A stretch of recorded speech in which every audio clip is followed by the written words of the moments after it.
Iruñarreko itzulia 27 txirrindulariak hartu nahi izan ditu emakumezkoetan, eta duela urte batzuk zuk lehenengo edizioa irabazi zenula, bosgarrena ere irabaztera etorri zara seguro.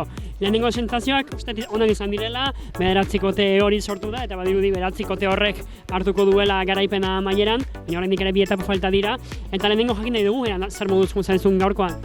Bueno, ni nahiko ongi ikusi naiz, ez dakit nola joango den beste guztia, ez da nola jokatuko dugun, baina, behintzat nahiko pozik, egia da saiatu naizela iesaldiren bat egitea, baina ez da teraz, txikitxoek potente datozte, baina pozik baita ere horregatik bai. Ikusi dugu, erasoei beti gonbitea luzatzei ezula, eta nahiko ondo mugitu zara, gogortu bezula azterketa, baina azkenean esprintean bederatziak.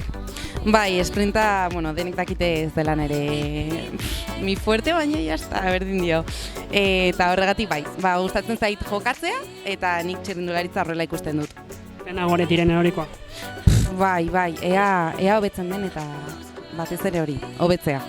Iruñarreko itzulea irabazi zenuenan bere garaian gogoratzen zaitugu lehenengo edizioa zala, eta ari zinela atropeleko txirrindulari guztekin erakusten Iruña eta Iruñarria esaten da dira oso polita, beste oso polita da, horrela ibiltzen zinean, aurten ja serio, gauzak serio hartzen dituzu. Enaiz oroitzen, baina bai, asko serioago, bai. Zorionak. Mila esker.